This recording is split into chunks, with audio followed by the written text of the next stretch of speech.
أعوذ بالله من الشيطان الرجيم بسم الله الرحمن الرحيم الحمد لله رب العالمين الرحمن الرحيم مالك يوم الدين إياك نعبد وإياك نستعين اهدنا الصراط المستقيم صراط الذين أنعمت عليهم غير المغضوب عليهم ولا الضالين آمين.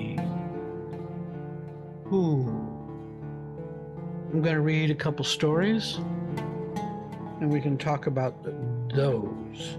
The first story is called Full.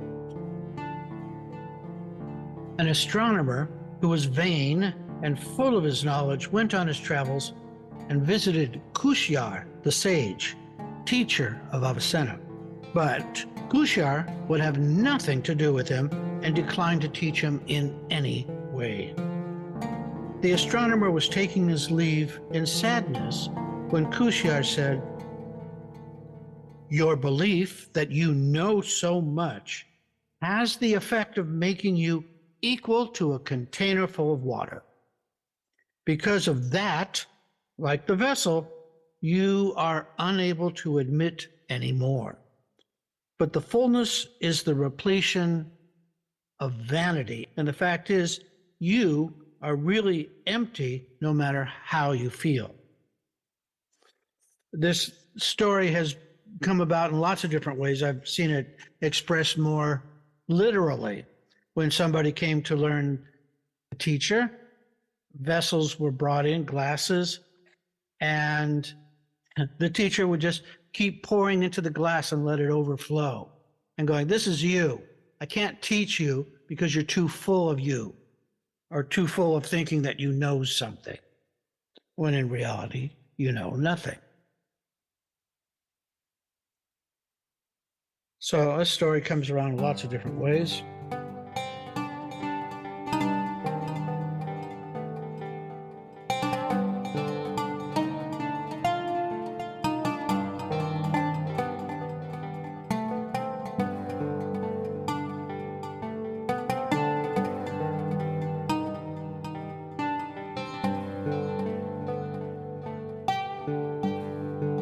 Next one, perception. It is recorded that someone said to the great philosopher Saadi, "I wish for perception so that I shall become wise." And Saadi said, "Perception without wisdom is worse than nothing at all." And he was asked, "How can that be?" And Saadi said, "As in the case of the vulture and the kite," it's a kind of bird. The vulture said to the kite, "I have far better eyesight than you. Why? I can see a grain of wheat down there on the ground while you see nothing at all." Well, the two birds plummeted down to find the wheat, which the vulture could see and the kite could not. When they were quite near the ground, the kite saw the wheat. The vulture continued his dive and swallowed the wheat, and then he collapsed, for the wheat was poisoned.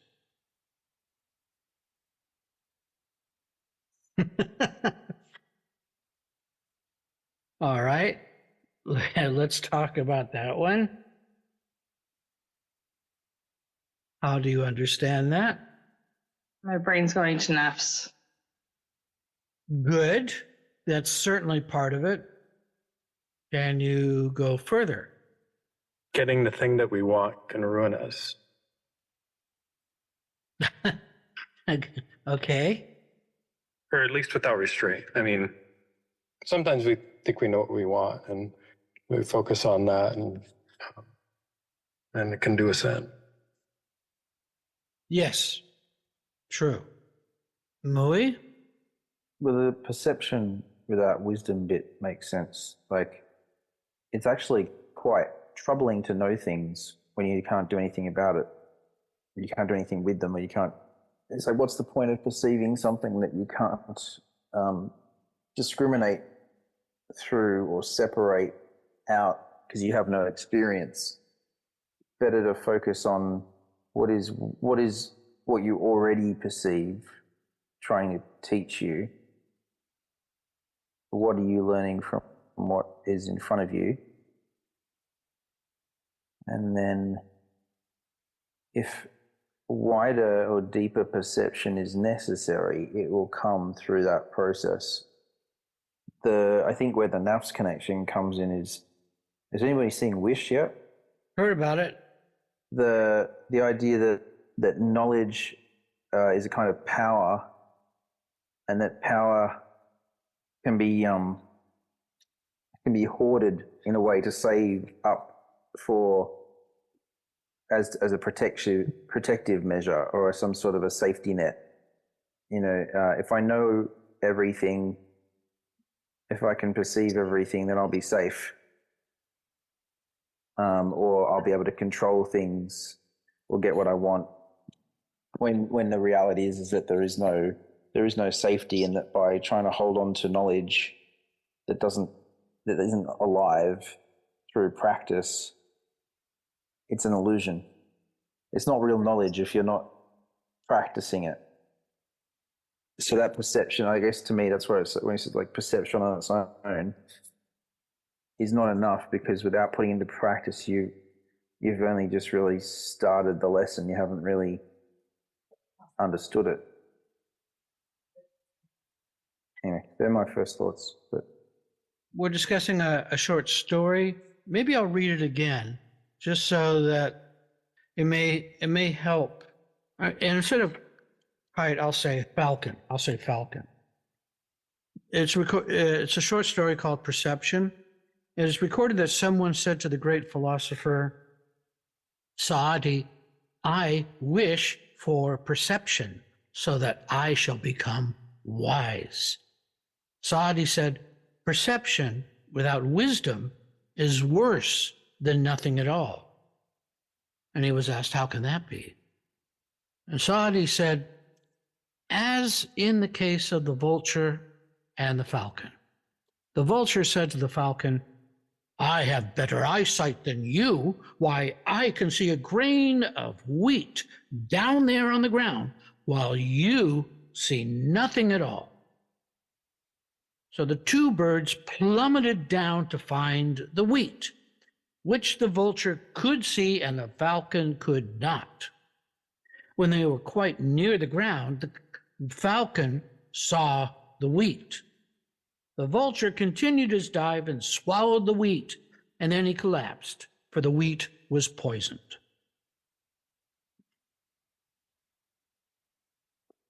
So, Mui, you're saying that you can imagine that wisdom can be accumulated and saved up as a protection, as a kind of armor, and that perception is false. Well, like you say, an illusion. It's the wrong use. It's an improper use of thinking that you can do that, whereas what you need is experience and learning how to use that experience in practical situations. yeah, and also I think it's not as much about what you have been given as it is about how you use it. Maybe. Okay. I don't. Just, can you read the last part again? What happens to the falcon? The falcon doesn't eat the wheat, but the vulture Right. but the vulture dies. But it doesn't say how the falcon knows not to eat the wheat. Right. Just because he couldn't see it? Or I think he saw the sign or signs of poisoning. Is what I'm. so the vulture could see further, Yeah. but the hawk, or sorry, the falcon could had the experience of discernment, perhaps. I think so. And actually, the way I'm seeing this too is that the idea of wisdom in this case may be the ability to switch your perceptive lens.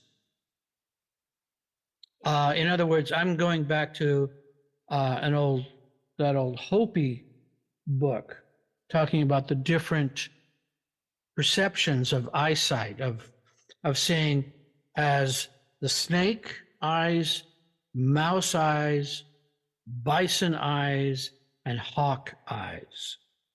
That those are different perceptive levels, and that being able to switch between them helps you stay balanced and safe. Whereas if you lock into one of those perceptive levels, you are locking out the other perceptive lenses, and you're going to miss a lot and maybe even be hurt.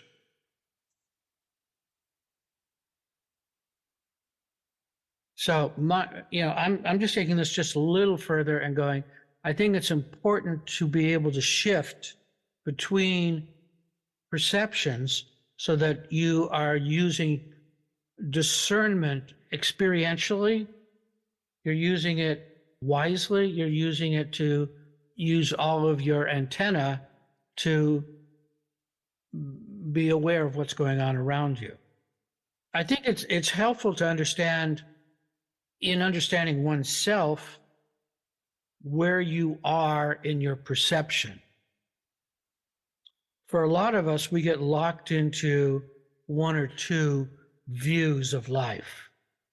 Then being able to see, according from like either this way or the Hopi way, whatever way you want to look at it, is what other ways of seeing something or perceiving are there that I could use to help me become more cognizant and perceptive of what's going on around me.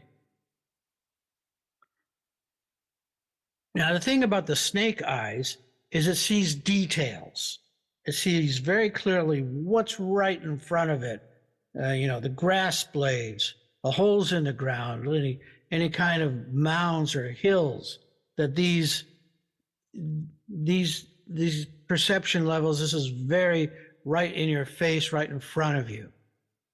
Compared to the hawk eyes, which has an entire view of the landscape, but has no detail. And then you have in between, you have the mouse eyes, which can see just a little above the grass blades, maybe a little above the leaves that have fallen, and able to negotiate a little trail that you can see through there. Whereas the bison sees a whole lot more, sees the horizon, and can get a sense of where one is geographically. Do you have thoughts about this, anybody? Does this make sense? To be able to change one's perception level in a situation and not get stuck,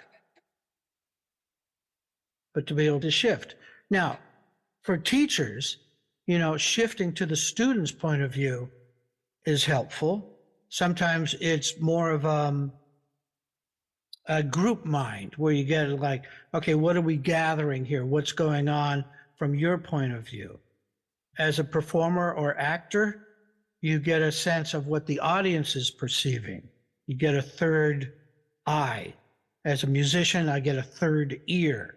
I don't just hear my music, I hear it through the ears of the audience. That's also when I'm recording. There's another perception out there. What other ways of perceiving do you conceive of? I've had to change my way of perceiving a little bit recently because I'm, looking at real estate, and it's kind of like that whole part of life and purchasing and selling real estate, something I've just kind of put off as something that I don't really do or I'm not interested in. But it's like I finally now have to kind of put my head in that spot and go, okay, what does it mean? What's the detail around like a property that you want to buy, like doing all that diligence and the legal part of it and the inspection reports and all the sort of, fine detail and very forward planning thinking kind of, and money. It's all about money and making sure it all balances out, all this kind of stuff, and not what I'm used to. So it's been interesting, but fun to to sort of walk into a world that you're not familiar with and see things in a different way as well. It's funny because what I thought about was, I was kind of limiting myself a bit by considering that outside of my sphere, I suppose, because, it's also Allah. It's just in a different form. So that's interesting. And then to try and sort of navigate it without falling into any of the nafs traps that go along with it is also it's a new minefield. There's ones that you're used to, and then there's ones you're not used to. So it's like, oh, there's new traps here, new possibilities and potential, but new risks and all those sort of things. So it's interesting. Mm. I think this is one of the treasures you get when you talk with people from different backgrounds, different skill sets, and different jobs and different cultures, that you get to walk into new worlds that are unfamiliar. Getting to do that in a way that is, if you do it openly with curiosity, almost like a scientist going doing research, that everybody is carrying stuff that we don't know, and to approach it in a way of as a scientist, as an explorer, finding out about all these millions of worlds that are out there, and that we, like I say, we get stuck in our own little couple lenses of seeing the world, whereas each person you meet has a unique point of view that you don't know anything about.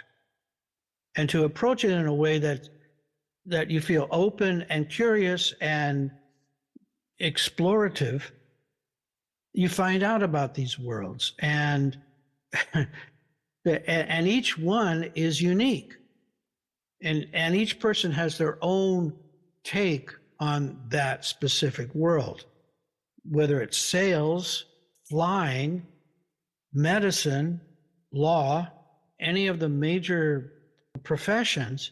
There's going to be more to learn, and approaching it in a way that's just, I don't know anything.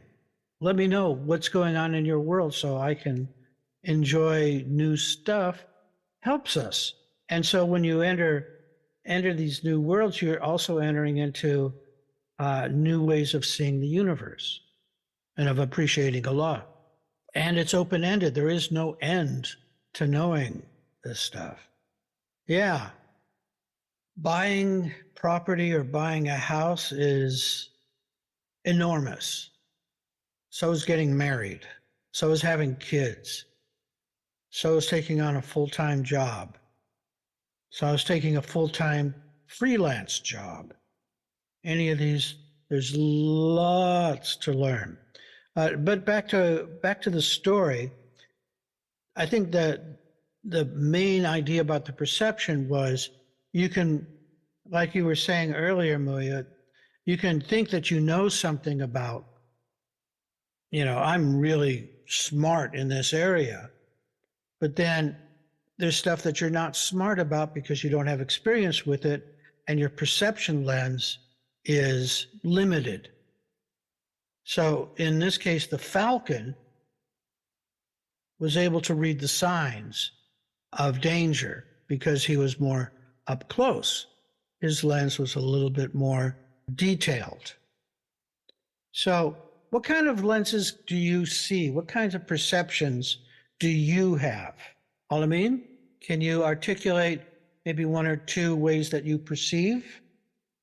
I think I'm just drawing parallels to the story.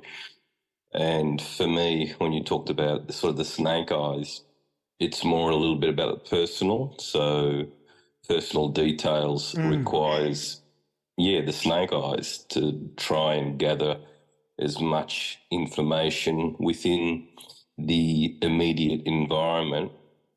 And then at times you need the falcon's eyes, which is to take in, to be considerate of the collective, whether it's a group or, whether you're in a professional environment. And if that's the case, then, you need to have a little bit more of a broader vision. So it's more the visual, but for me, the challenge is, I suppose, an extension of that is to start listening with the heart. So gathering information through the eyes and through the ears, more intently and more acutely, but also more importantly, being with the heart. So hearing the story made me reflect about the snake eyes and the falcon's eyes. But then, just thinking about the heart and thinking about Allah, which is a greater perspective, a greater vision one would want to connect with. Mm-hmm. Mm-hmm. Okay, good. So, Robert, you just came from Penchak Salat, which has a very specific set of perceptions. Yes? Yes. I'm not sure how compatible it would be with the looking at it from snake to No, it's different. falcon kind of. Luckily, Guru Reni focuses a lot on the internal work as well and things close to meditation. So there is an aspect of mindfulness. There's an aspect of awareness, and then there's also an aspect of, I don't know how to, I'll just spit it out, but getting different parts of your body to do different things and having those different parts of your body all, being aware of all those all at the same time. And that's like a difficult juggling act. You might even call it dancing. Yes, and then we also have such a practice called the dance, which incorporates all the different moves. And it does exactly that. Very good. Yeah. So this is a cultural kind of approach where within Pencak Silat, because it's specifically from Indonesia, there's going to be specific cultural artifacts and perceptions that help one to understand it because of how one is embedded in that point of view. Each culture basically has ways of seeing the world that are specific to that culture. There's even been scientific experiments showing one culture may see things that one other culture doesn't see, even in a picture. Now, the other part of that is, if I understand this correctly, in Pencak Silat, you're also looking at aspects of animals. Is that true? Yes. There's monkey style, there's tiger. I think there are a few others that I'm not right that familiar with. Yeah, Guru Reni, there's snake. Right. Yeah. But he showed us a few of these. He's not going to ever show us tiger because apparently it's very hard on the back. Has back problems. Yeah, there's a couple others like that. Like in Kung Fu, it's the same. You get some animals as well. And that's another way of using perception. You're seeing the world through that animal's eyes and all the actions that they are going to do and how they respond, which is cool. Go ahead. May I give an example of monkey? Just so it's... Yeah. With monkey, it's very much about, it's sort of like the style of last resort. You're going to be doing things like changing levels really fast. So I might grab somebody's arm and then drop to the ground and then push on their knees in such a way that it dislocates their knee and then come back up and make contact with the face or something like that. With monkey, it's all about grabbing and holding on. It's very aggressive. The level changing and fast movement and unexpected moves, somewhat similar to the Drunken Master version that Jackie Chan uses. So that's in martial arts, but the idea of ways of changing your perception as well as your actions and energy. Now, there's another way, there's another set of lenses, let's say, and that is the different intelligences, which are other ways to perceive how to see the world or how to interact with it. For example, the four basic intelligences that people have talked about are kinesthetic, which is the dance, move people who like to get their body in motion and experience the world through how the body feels. There's aural, A-U-R-A-L, intelligences, which are very much involved in hearing, in how sound works, and experiencing the world through the ears, through how things relate in an audio version. There is visual, which again is through the eyes, another sense where the seeing is part of understanding how the world works. So this is where we get designers and painters, sculptors and things like that. And then we have the analytical, who looks at the world mechanically, in a sense of loving to take things apart and put them back together and trying to understand how things work in an intellectual way. And I think there's a few more. There's an emotional intelligence and a geometric one, and maybe a textural one, a textile way. And there's probably, 5 to 10 other ways to see the world. Now, each person you meet has a unique set of lenses. Now, as a Sufi, your job is to find out what that's like and see if you can understand it and see if you can find a way to see the world through that lens. The more you practice this, the more these things like sales or medical or law or mechanical things becomes a little more easy, because you're beginning to get a vocabulary and relate it to specific experiential qualities. Does that make sense? You understand what I say? Yes, Shaykh. Okay. Now, do you have any questions about that? Does that open up any thoughts or questions? Yeah, I'm just, we may be talking about the same thing, Shaykh, just about the topic of rapport, building rapport with someone. So would you say that that's a way of looking at the person's lens, or? Yeah, that's one way to look at it, but you got to be careful.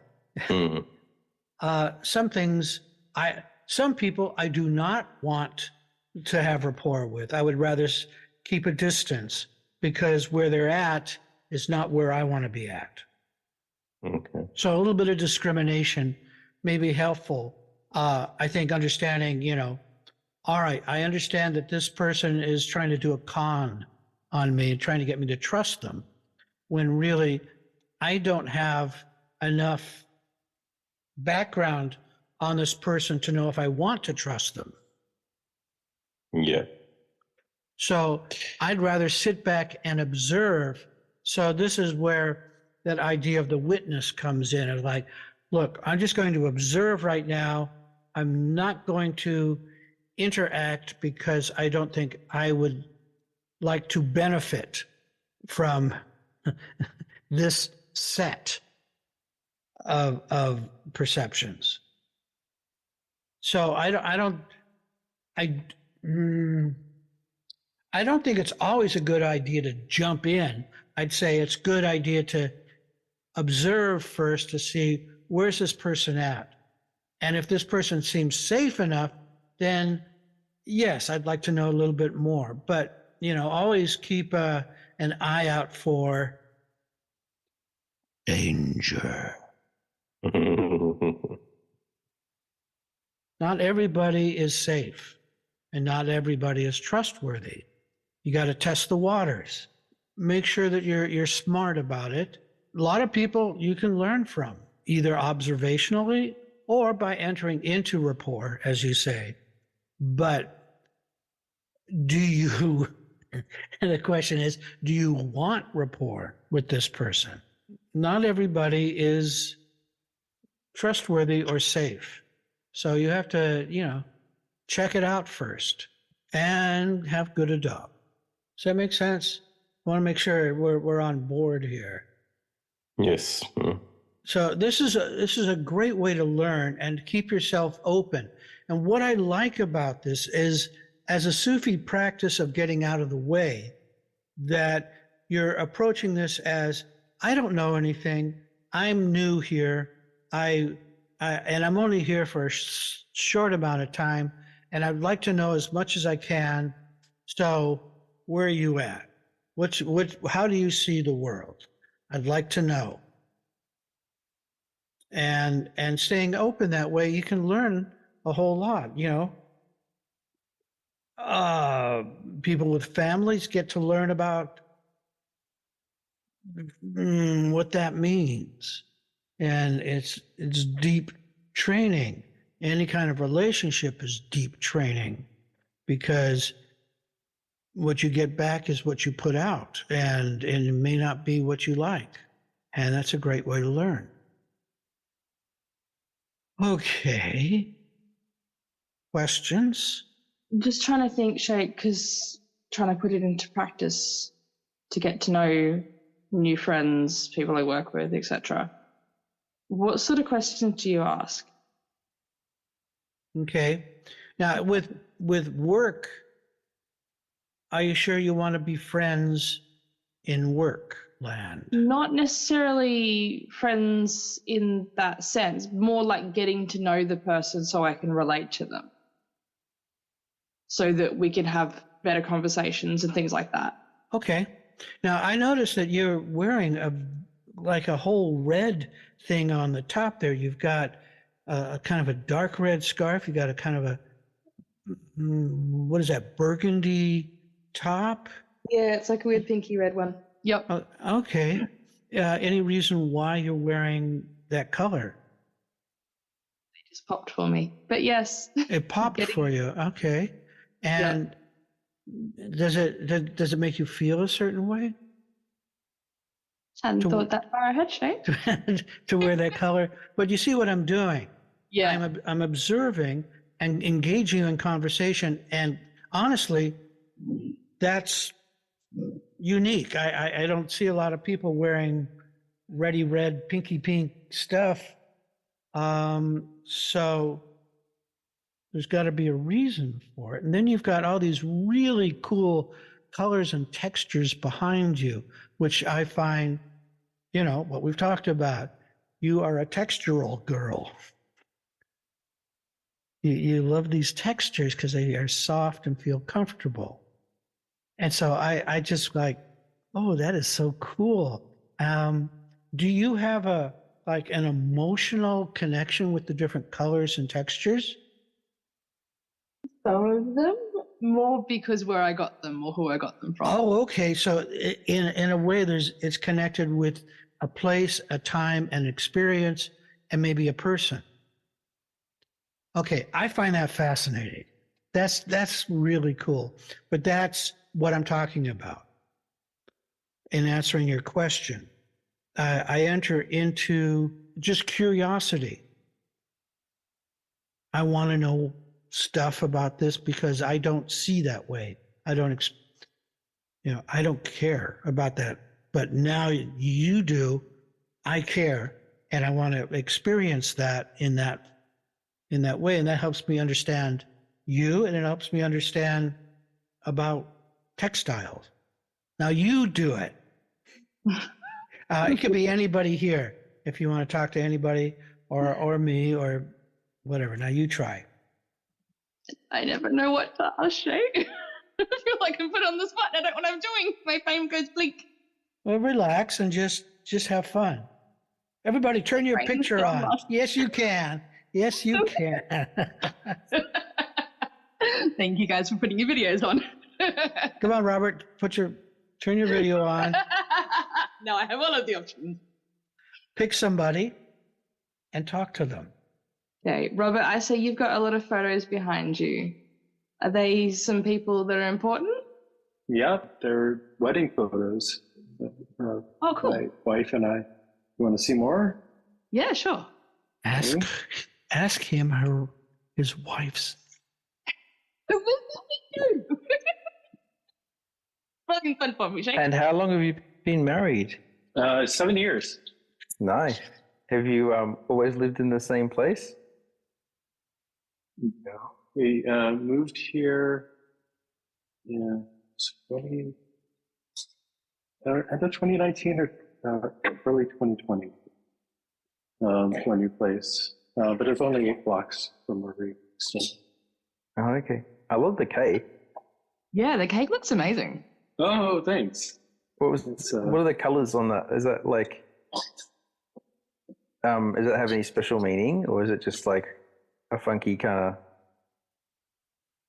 of? The colors themselves, I mean, the gold, and, you know, it was an Indian wedding, so lots of red and gold. I like green, so I wanted to work some green in there. Nice. What next question could you ask, Rakaya? He just said it was an Indian wedding. I don't know enough about Indian weddings. What can you tell me Exactly. about So Indian ask weddings? your questions. Yes. What can you tell me about Indian weddings? Okay, they're usually pretty ceremony heavy. I mean, I guess like, you know, non-Indian wedding, there's pretty much you do the ring exchange, everybody gets up and that kind of thing. And there is an officiate, actually, over here. This one here with this is my father-in-law, but this was the stage where we got married. You had to get married on a stage? Oh well, you know, The I mean, diets. Okay. there's an officiate. So that part's the same, but then there's these other. There's like a special ceremony just for henna where all the women go. Oh, I was just going to ask, was there the henna party? Yeah, there's a henna party, and usually they go for multiple days. Ours was just the weekend, and you know, Rocky was very strategic and not having it go for too long. Yeah, but then there's this one. Wait a minute. The wedding was a weekend? It wasn't a day, it was a weekend, a whole. Oh, yeah, and it was considered short. Don't they usually go for like 3 to 4 or 5 days sometimes? Some of them do. And I've heard of Punjabi weddings lasting a whole month.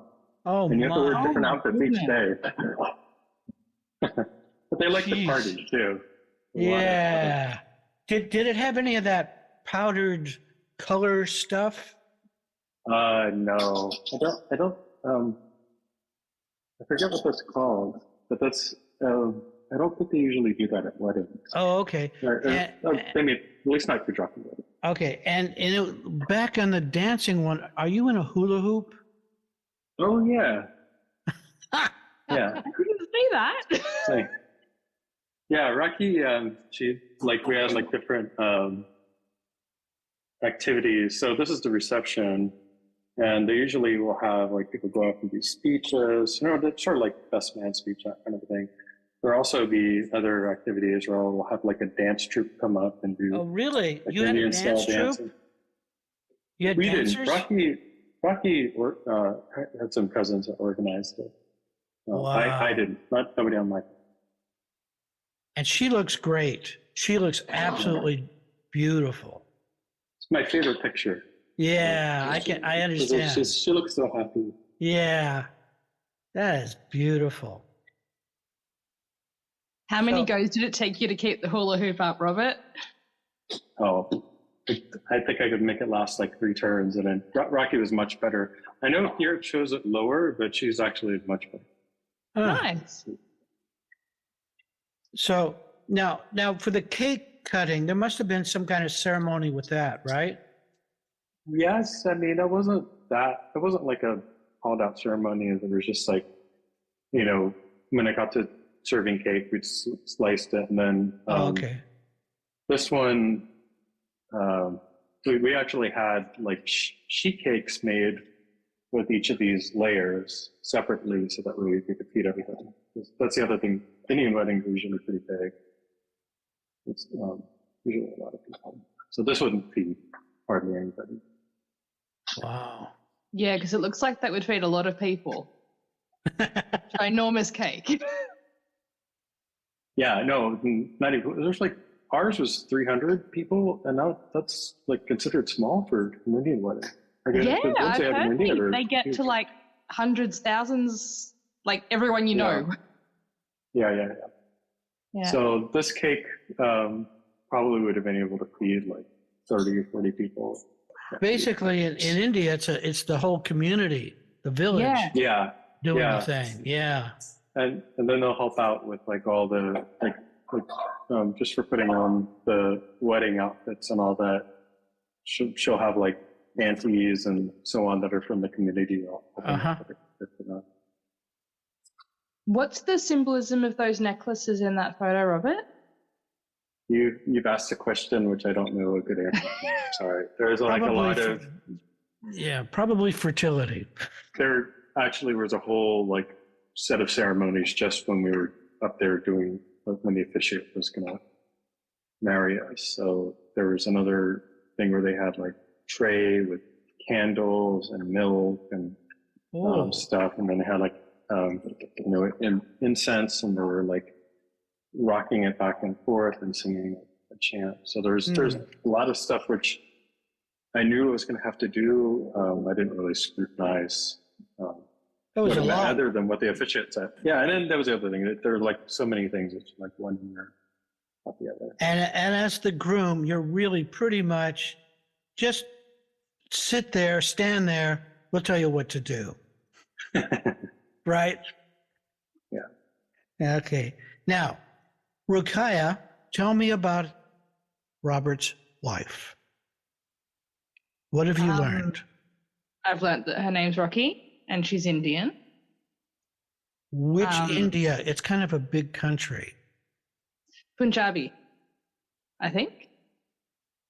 Is that sorry, right, I didn't say. I mentioned it very briefly, but it was when other people talking. It's Gujarat. She's from Gujarat. Well, she's actually from the U.S., but her family is from Gujarat. Gujarat. Okay, cool. Good. What part of India is that? North? North? Yeah, cool. I don't know much about the country either, so you could have mocked something up. Learning to ask questions and allowing yourself to be curious and not be embarrassed to ask stuff you don't know anything about. Mm-hmm. And then, you try and have good adab in asking the questions, but you're doing it because this is an Allah that you don't know. And your job is to get to know Allah, right? Sure. Yeah. More Allah. Mm. And Robert's a fun person to ask questions, Yeah. And here's a wedding. And what it is you're entering into not just Robert's world, but an entire culture of India, plus, whatever he brings, because he's also got his own culture of Hawaiian. Mm. So there's so much we don't know. Yeah. So does that help? Aloha. Yes. Aloha. One question I had about adab. I mean, my fear generally is that if it's somebody that I know well enough that I could have a conversation with them, and it wasn't like out of the blue. I think there's more tolerance for me asking questions. Maybe they're just getting tired of telling me about blah blah blah. Yeah. But I guess Most people's favorite subject is themselves, however. That's a good point. Like you can get it can get problematic, like when it's like third degree rapid fire, you know. Yeah, yeah. That's it. If you keep it light, I think it's most people like talking about themselves. Yeah. Yeah, and you can also say, listen, I don't know much about this. Is it okay for me to ask about whatever it is? Because you may hit a taboo, and the person can say, I don't want to talk about that. And you go, oh, okay. You try and be sensitive to, you're exploring, another country, and you may enter a place that is forbidden. So you just try and be aware that some stuff, that everybody has stuff that they'd rather not talk about. And that's fine. You're trying to approach it and as Mui says, my favorite subject is me. Please. The more I talk about me, the better I like you. Usually, yeah. Yeah. Yeah. Since I am the center of the universe, what better subject am I wise enough to talk about? Me. Okay. But for you as a Sufi, this is explorative. It's an adventure. And you try and go through this jungle as delicately as possible, but with as much light and schmoozing, because you're connecting with another human being, which is a very pleasurable kind of experience because it helps us connect. And it helps the other person feel safe and trusting, and it helps you learn about them and, in so doing, about yourself. And you're also learning new skill sets. You're learning, for example, Mui's learning about property sales, real estate, réel, what it's like to transfer something that really cannot be sold or bought, but we pretend we're selling property. It's a very abstract kind of concept. You're selling this land. How can you do that? It's not yours. But there you go. I guess that's what we're talking about today. Any comments?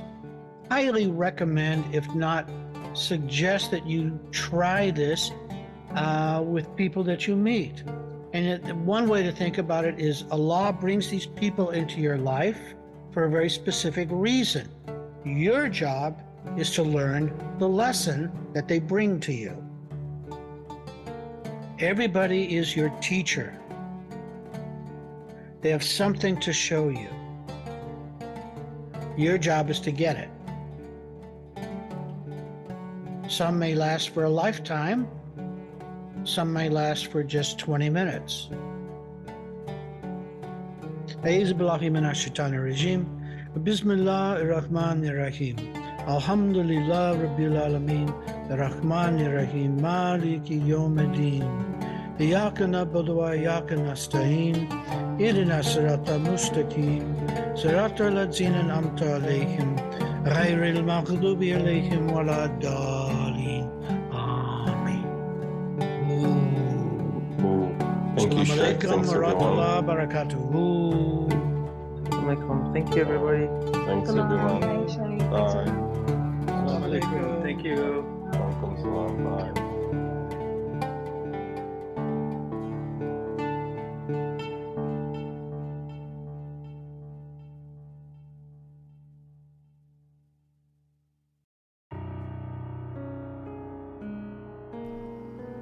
Salaam Alaykum, murids, seekers, curious, and interested listeners. We appreciate you and are happy to share our Sufi message. Your donation will help support our Sufi Center in Sydney, where we do zikr, sohbet, spiritual counseling, and healing services. We believe the message should be free. But it costs equipment, rental, services, software, and hardware to get this to you. So thank you for choosing our podcast among all the millions available. If you go to our website, AnsariSufiOrder.org, you will be able to donate through PayPal whatever you think this information is worth to you. Blessings and love, the Australian Ansari Sufi Order.